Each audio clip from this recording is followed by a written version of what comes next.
প্রিয় উচ্চ মাধ্যমিকের চতুর্থ সেমিস্টারের ছাত্রছাত্রীরা, আগামী 24 তারিখ তোমাদের ফিলোজফি অর্থাৎ দর্শন পরীক্ষা।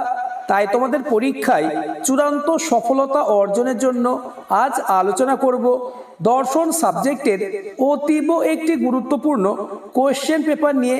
তাই ভিডিওটি প্রথম থেকে শেষ পর্যন্ত দেখো, কেননা এই কোশ্চেন পেপার থেকে আগামী 24 তারিখ বেশিরভাগ প্রশ্ন হুবহু কমন আসবেই। শুরু করছি আজকের আলোচনা।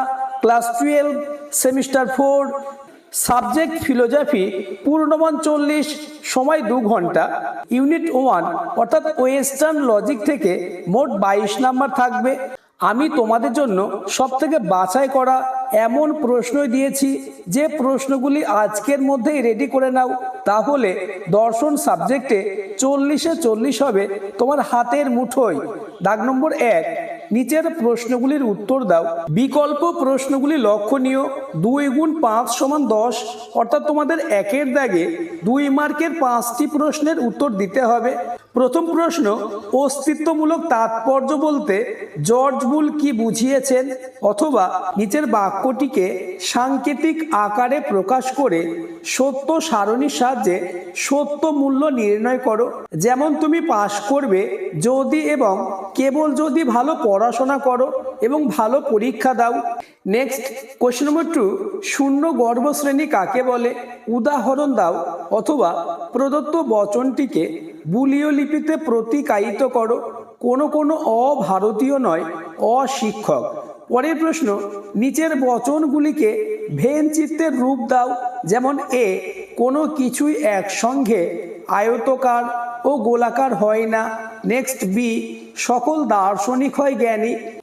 অথবা ভেন চিত্র কখন ছায়াবৃত্ত করা হয়? উদাহরণ দাও। নেক্সট কোশ্চেন, সংযৌগিক বচন কখন সত্য হয়? অথবা সত্য সারণীর সাহায্যে কার্ল পি ভেল কাল কিউ বচনাকারটির সত্য মূল্য নির্ণয় করো। নেক্সট কোশ্চেন নম্বর 5, গ্রাহক কি?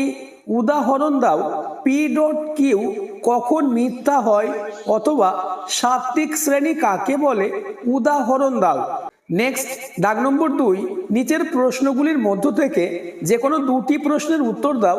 3 গুণ 2 সমান 6, অর্থাৎ 2 এর দাগে তোমাদের 3 মার্কের 2টি প্রশ্নের উত্তর দিতে হবে। আমি তোমাদের জন্য এমন প্রশ্নই দিয়েছি যেগুলি আগামী 24 তারিখ হুবহু বেশিরভাগ প্রশ্নই কমন পাবে। তাই দর্শন সাবজেক্টে 40-এ 40 পেতে চাইলে প্রতিটি প্রশ্ন তোমাদের মুখস্থ করতেই হবে। প্রথম প্রশ্ন, নিষেধক বচন কাকে বলে? নিষেধক বচনকে সত্যাপেক্ষ বচন বলে কেন? অথবা মন্দ উপমা যুক্তি কাকে বলে? একটি ভালো উপমা যুক্তির উদাহরণ দাও। নেক্সট কোশ্চেন, বস্তুগত সমমানতা ও যৌক্তিক সমমানতার মধ্যে পার্থক্য উল্লেখ করো। নেক্সট কোশ্চেন নম্বর 3, সত্য সারণীর সাহায্যে সত্য মূল্য নির্ণয় করো। কার্ল পি ভেল first bracket P dot Q first bracket close হর্ষু কার্ল কিউ। অথবা একটি বচনকে কিভাবে আমরা শত সত্য ও শত মিথ্যা বলে চিহ্নিত করতে পারি। পরের প্রশ্ন, ফলস্তম্ভ বলতে কি বোঝো? উদাহরণ দাও। অথবা মিলের অপসারণের সূত্রগুলি কি কি ব্যাখ্যা করো। নেক্সট কোশ্চেন নম্বর 5, বুলীয় ভাষ্য ও ভেন চিত্রে প্রকাশ করো। যেমন সকল অমানুষ হয় স্বার্থপর। নেক্সট দাগ নম্বর 3, নিচের 2টি প্রশ্নের মধ্য থেকে যে কোনো একটি প্রশ্নের উত্তর দাও। 6 গুণ 1 সমান 6, অর্থাৎ 3 এর দাগে তোমাদের একটি 6 মার্কের প্রশ্নের উত্তর দিতে হবে। আমি তোমাদের জন্য 6 মার্কের এমন প্রশ্নই বলে দেব যেগুলি আগামী 24 তারিখ 100% কমন আসবেই।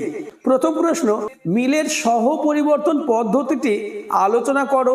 এর সংজ্ঞা, আকার, দৃষ্টান্ত, 2টি সুবিধা ও 2টি অসুবিধা লেখো। এই প্রশ্নটি আসার সম্ভাবনা কার্যত নিশ্চিত। এছাড়া তোমরা মিলের ব্যতিরেখী ও অন্যয়ী পদ্ধতিটি দেখে যাবে। পরের প্রশ্ন, বৈজ্ঞানিক আরোহ অনুমান বলতে কি বোঝো? এই অনুমানের 3টি গুরুত্বপূর্ণ বৈশিষ্ট্যের পরিচয় দাও। অথবা আরোহ অনুমানের আকারগত ভিত্তি কাকে বলে এবং এই ভিত্তিগুলি কি কি? উপমা যুক্তিকে আরোহ যুক্তি বলা হয় কেন? এই প্রশ্নগুলি থেকে একটি 6 মার্কের প্রশ্ন ওয়েস্টার্ন লজিক থেকে 100% কমন আসবেই। নেক্সট ইউনিট 2 অর্থাৎ কন্টেম্পোরারি ইন্ডিয়ান থটস, এই ইউনিট 2 থেকে তোমাদের 18 নম্বরের কোশ্চেন থাকবে। দাগ নম্বর 1, নিচের প্রশ্নগুলির মধ্য থেকে যে কোনো দুটি প্রশ্নের উত্তর দাও। 3 গুণ 2 সমান 6 অর্থাৎ 1-এর দাগে তোমাদের 3 মার্কের দুটি প্রশ্নের উত্তর দিতে হবে। প্রথম কোশ্চেন, রবীন্দ্রনাথের মানবতাবাদী ভাবনার কয়েকটি উৎস উল্লেখ করো। পরবর্তী প্রশ্নগুলি আলোচনার আগে চ্যানেলে নতুন হয়ে থাকলে চ্যানেলটিকে সাবস্ক্রাইব করে দেবে এবং ভিডিওটি তোমার বন্ধুদের মধ্যে শেয়ার করে দেবে। অথবা সর্বোদয় আদর্শ সম্পর্কে গান্ধীজির ধারণা কি? নেক্সট কোশ্চেন নম্বর 2, কর্মযোগ কি? গীতার কর্মযোগের মূল বক্তব্য সংক্ষেপে লেখো। পরের প্রশ্ন, সকাম ও নিষ্কাম কর্মের মধ্যে পার্থক্য লেখো। নেক্সট কোশ্চেন নম্বর 4, স্বামী বিবেকানন্দের কর্মযোগের আদর্শ বর্ণনা করো। অথবা বিবেকানন্দ কেন কর্মযোগ ও জ্ঞানযোগকে অবিরোধ যোগদ্বয় বলে উল্লেখ করেছেন?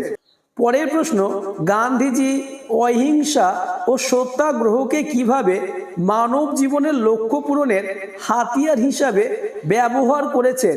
3 মার্কের এই প্রশ্নগুলি মোস্ট ইম্পর্টেন্ট, তাই যারা এখনো এই প্রশ্নগুলি রেডি করোনি তারা আজ থেকেই প্রতিটি প্রশ্নের উত্তর রেডি করে নাও।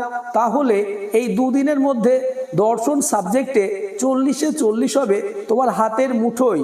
নেক্সট এবং তোমাদের লাস্ট দাগ নম্বর 2, নিচের প্রশ্নগুলির উত্তর দাও। বিকল্প প্রশ্নগুলি লক্ষণীয়। 6 গুণ 2 সমান 12 অর্থাৎ 2-এর দাগে তোমাদের 6 মার্কের দুটি প্রশ্নের উত্তর করতে হবে। প্রথম প্রশ্ন, এই প্রশ্নটি আসার সম্ভাবনা কার্যত নিশ্চিত। কর্মযোগ বলতে কি বোঝায়? বিবেকানন্দ তার কর্মযোগের ভাবনায় নিষ্কাম কর্মের স্বরূপ কিভাবে নির্দেশ করেছেন? পরের প্রশ্ন, গান্ধীজির অহিংসা নীতির মূল বক্তব্যগুলি উল্লেখ করো।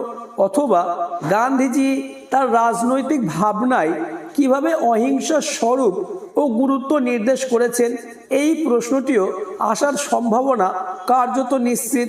নেক্সট কোশ্চেন নম্বর 3, রবীন্দ্রনাথের মতে মানুষ কিভাবে তার জীব সত্তাকে অতিক্রম করে মানব সত্তা বা বিশ্ব সত্তাকে অর্জন করতে পারে তা আলোচনা করো। নেক্সট এবং আজকের আলোচনার লাস্ট কোশ্চেন, এই প্রশ্নটি 100% আসবেই। মানবতাবাদ কি? রবীন্দ্রনাথের দৃষ্টিতে বিশ্ব মানবতাবাদের তাৎপর্য উল্লেখ করো। আজকের আলোচনা এই পর্যন্ত। আলোচিত প্রতিটি প্রশ্ন খুবই গুরুত্বপূর্ণ, তাই প্রতিটি প্রশ্ন তোমরা এই দুদিনের মধ্যে রেডি করে নাও। তাহলে দর্শন সাবজেক্ট নিয়ে তোমাদের আর কোনো দুশ্চিন্তা থাকবে না।